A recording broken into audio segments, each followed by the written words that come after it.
좋은 아침입니다. 역대하 6장 1절에서 17절 말씀 보도록 하겠습니다. 1절 그때에 솔로몬이 이르되 여호와께서 캄캄한 데 계시겠다 말씀하셨사오나 2절 내가 주를 위하여 거하실 성전을 건축하였사오니 주께서 영원히 계실 처소로소이다 하고 3절 얼굴을 돌려 이스라엘 온 회중을 위하여 축복하니 그때에 이스라엘의 온 회중이 서 있더라. 자, 솔로몬이 성전을 완공하고 언약궤를 이제 성전으로 옮겼을 때 하나님의 영광이 구름이 이제 그 영광이 임하는 일을 보았습니다. 이 일을 경험한 솔로몬은 읽었던 1에서 3절에서 본 바대로 하나님께서는 그 영광의 구름 속에 계시기에 합당하신 분이신데 자기가 지은 성전에 임해 주신 것이 얼마나 큰 은혜인지를 알고 있으면서 그렇지만 이곳에 영원히 거해 달라고 또 간구하고 있습니다. 사실 이 간구는 인간이 할 수 있는 최고의 간구이죠. 그 크고 높으신 하나님이 우리 가운데 거주하시고 영원히 계셔 달라는 간구만큼 큰 간구가 어디 있겠습니까? 근데 하나님께서 이 간구를 들으시고 당신의 아들 예수 그리스도를 인간의 몸을 입고 이 땅에 오게 하셔서 우리 안에 성령으로 영주하는 새 시대를 열어 주신 것입니다. 이렇게 하나님을 향해서 이렇게 감격과 감사를 표현하고 나서 이제 그는 회중을 축복하는 일을 시작합니다. 회중을 축복하는 내용이 쭉 나오는데요.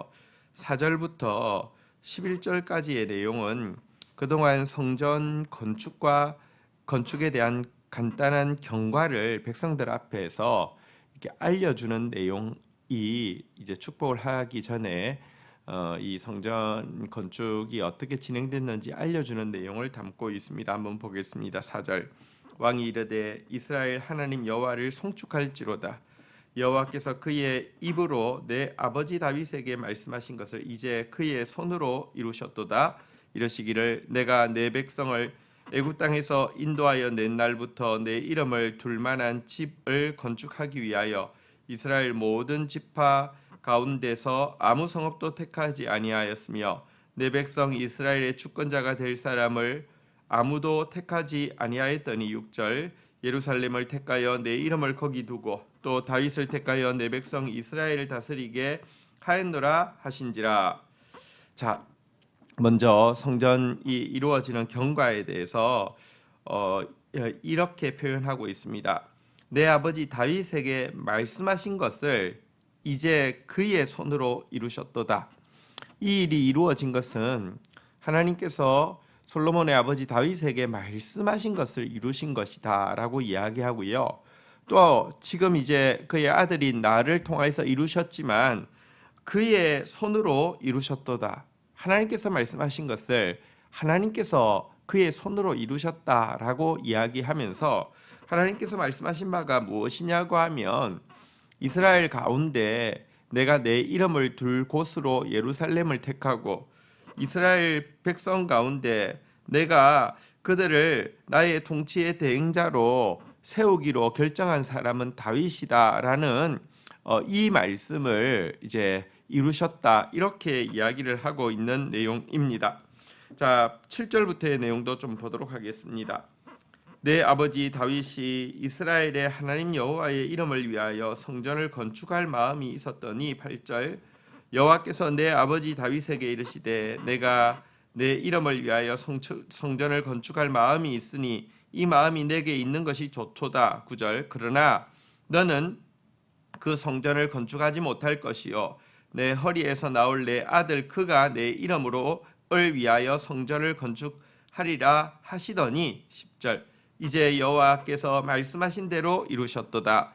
내가 여호와께서 말씀하신 대로 내 아버지 다윗을 대신하여 일어나 이스라엘의 왕위에 앉고 이스라엘의 하나님 여호와의 이름을 위하여 성전을 건축하고 11절 내가 또 그곳에 여호와께서 이스라엘 자손과 더불어 세우신 언약을 넣은 궤를 두었노라 하시니라. 자, 이제 이어지는 내용에는 성전 건축이 또 어떻게 됐는지에 대해서 이야기하는데, 성전 건축도 사실 그의 아버지 다윗의 마음속에 있었던 소원이다라고 이야기하고요.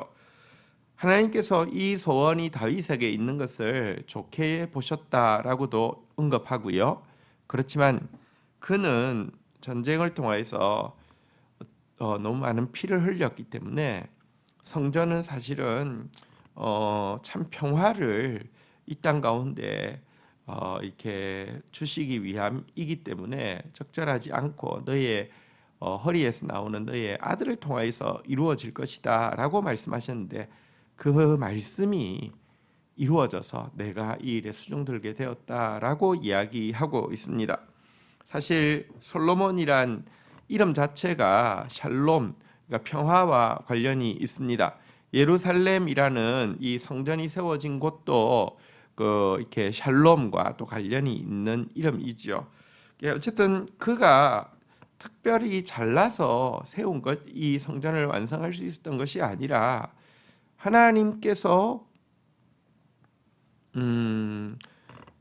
다윗의 소원을 받으시고 또 그의 자손을 통하여서 이루시겠다고 하셨기 때문에 이루어진 것이며, 또 성전의 목적이 참 평화에 있고, 또 참 평화는요 사실은 공의와 정의가 있을 때만 평화가 있지, 여러분 불의와 이렇게 부정이 있는데 평화가 있을 수 없잖아요, 그죠? 어쨌든 이렇게 해서 성전이 지어지게 되었다라고 이야기를 하고 있는 내용입니다. 성전 건축에 사실은 아버지 다윗의 소원과 또 아버지 다윗에게 주신 하나님의 약속을 하나님의 때에 하나님의 손으로 이루셨다라고 정리한 내용이고요. 이어지는 12절부터의 내용은 이제 축복하면서 이스라엘 백성들을 중보한 내용을 담고 있습니다. 12절부터 보겠습니다. 솔로몬이 여호와의 제단 앞에서 이스라엘 모든 회중과 마주서서 그의 손을 펴니라. 13절 솔로몬이 일찍이 노수로 대를 만들었으니 길이가 5규빗이요 너비가 5규빗이요 높이가 3규빗이라. 뜰 가운데 두었더니 그가 그 위에 서서 이스라엘 모든 회중 앞에서 무릎을 꿇고 하늘을 향하여 손을 펴고. 자, 이제 축복을 하고 있는데요. 축복을 할 때 그가 어디서 어떤 자세로 했는지가 나옵니다. 그는 성전뜰 가운데 미리 만들어 두었던 노수로 된 단상 위에 올라가서 무릎을 꿇고 하늘을 향해 손을 펴면서 백성들을 축복하고 있습니다. 마치 자기가 이제 왕이기 때문에 뭐랄까 건엄한 자세로 백성들을 바라보면서 축복한 것이 아니라, 그는 하나님의 종이기에 축복하는 권세도 하나님께 있기에 하나님 앞에 무릎 꿇고 하늘을 향해 손을 펴므로 말미암아 백성에게 축복하는 이 모습은 그가 백성을 다스리는 데 있어서 하나님의 대행자요 종이지 자신이 어떤 이들을 위해 군림하는 존재가 아님을 분명히 나타내고 있습니다. 자, 이어지는 14절부터 내용이 나옵니다. 이르되 이스라엘의 하나님 여호와여, 천지의 주와 같으신 신은 없나이다. 주께서 온 마음으로 주의 앞에서 행하는 주의 종들에게 언약을 지키시고 은혜를 베푸시나이다. 자, 다윗은 하나님을 찬양합니다. 하나님 같은 분은 없다라고 이야기합니다. 그러면서 하나님은 온 마음으로 주 앞에서 행하는 종들에게는 언약을 지키시는 분이시다, 이렇게 이야기합니다. 또한 온 마음으로 주 앞에서 행하려고 몸부림치지만 또 넘어지고 실패하는 겸손한 자들에게는 은혜를 베푸신다, 이렇게 이야기하고 있습니다. 언약을 지키시는 하나님, 은혜를 베푸시는 하나님, 이런 하나님이 없습니다. 자, 이제 그 하나님 앞에서요.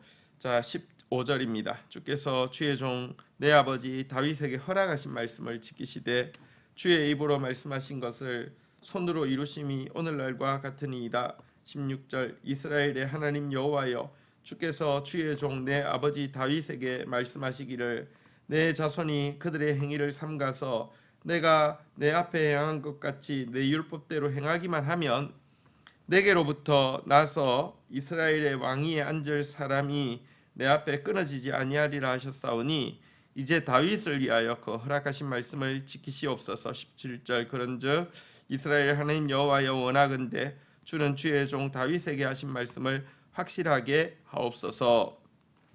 자, 백성을 축복하고 있는 내용도 보면 결론적으로는 다윗에게 하신 말씀을 지켜주십시오. 다윗에게 하신 약속을 확실하게 해주십시오. 주님은 언약을 지키시는 하나님이십니다. 은혜를 베푸시는 하나님이십니다. 라고 빌고 있는데요. 이 일에서 이스라엘 백성들은 어떤 상관이 있습니까? 여러분, 사실 하나님은 말씀하신 것을 말씀하신 대로 지키시는 분이신데요. 하나님께서 다윗에게 주신 약속은 다윗만을 향한 것이 아니라 백성들과도 관련이 있죠. 16절에 보는 바대로 내 자손이 그들의 행위를 삼가서 내가 내 앞에 행한 것 같이 내 율법대로 행하기만 하면 내게로부터 나서 이스라엘 왕이 앉을 사람이 내 앞에 끊어지지 아니하리라 하셨다라고 이야기를 하고 있습니다. 여러분, 이 다윗에게 약속하셨지만 이 언약을 지키시고 은혜를 베푸시는 일이 그의 자손들에게도 이어질 것이고요. 그래서 그의 자손들을 통하여서도 하나님의 통치가 이루어질 것인데 이 일을 위해서는 그의 자손들 역시 행위를 삼가고 다윗처럼 하나님의 율법대로 행하기 위해서 몸부림쳐야 한다는 것입니다. 그래야지 언약이 이루어지고 또 그렇게 하려고 했는데 연약하여서 넘어지고 하나님 앞에 겸손히 매달리면 은혜를 베푸신다는 것이죠.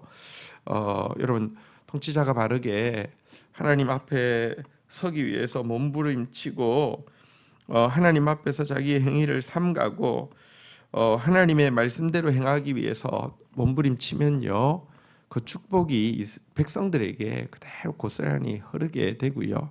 통치자가 여러분 하나님 앞에서 행위를 삼가지 않고 하나님의 율법대로 행하지 않는다고 하면 그 저주가 백성들에게 또 그대로 미치게 되는 것이죠. 그래서 먼저는 자신이 하나님 앞에서 행하고 율법을 지키는데 최선을 다하는 종이 되게 해주십시오. 그래야지만 백성들에게 복이 되겠습니다. 라고 빌고 있는 내용입니다. 여러분, 우리가 바꿀 수 없는 일들이 많이 있습니다. 그러나 우리가 바꿀 수 있는 일도 있습니다. 나입니다. 내가 얼마나 하나님 앞에서 행하느냐, 내가 얼마나 하나님 말씀대로 행하느냐는 나에게 달려 있습니다. 그럴 때 하나님은 너와 내 집이 구원을 받으리라고 말씀하신 대로 또 언약을 지키실 것이고요. 또 그렇게 몸부림칠 때 부족하지만 넘어져도 다시 일어나서 몸부림칠 때 주님은 은혜를 베풀어 주실 것입니다. 그런 저와 제가 되기를 원하고 또 그런 여러분들이 되시기를 주의 이름으로 축원드립니다. 기도하겠습니다. 하나님 감사합니다. 크신 하나님, 온 우주도 용납하기에 너무 크신 하나님을 우리의 처소에 우리의 마음에 모신다는 것이 얼마나 놀라운 특권이고 그 하나님과 친밀하게 교제할 수 있다는 것이 얼마나 놀라운 은총인지 잊지 않게 하여 주시옵소서. 다윗이 이 솔로몬이 성전을 완공하고 이 일이 다윗에게 주신 말씀을 하나님의 손으로 하나님의 때에 이루신 것이라고 고백하면서 하나님께서 주신 약속을 지켜달라고, 하나님께서 주신 약속을 확실하게 해달라고 매달리고 있는 모습을 보게 됩니다.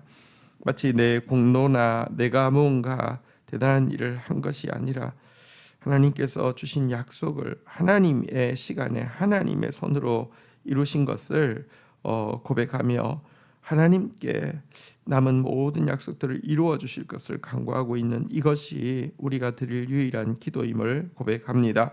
하나님은 하나님 앞에서 행하며 하나님을 향해서 온 마음을 다하여서 행하며 하나님의 말씀대로 행하려고 하면 언약을 지키시고 은혜를 베푸시는 분이실진데 제가 그런 사람 되어질 수 있도록 저를 쳐서 복종케 하여 주시고 우리 사랑하는 성도들 그런 성도들을 되어줘서 이 은혜, 이 언약 성취를 볼 수 있도록 축복하여 주옵소서. 예수 그리스도의 이름으로 기도 올립니다. 아멘.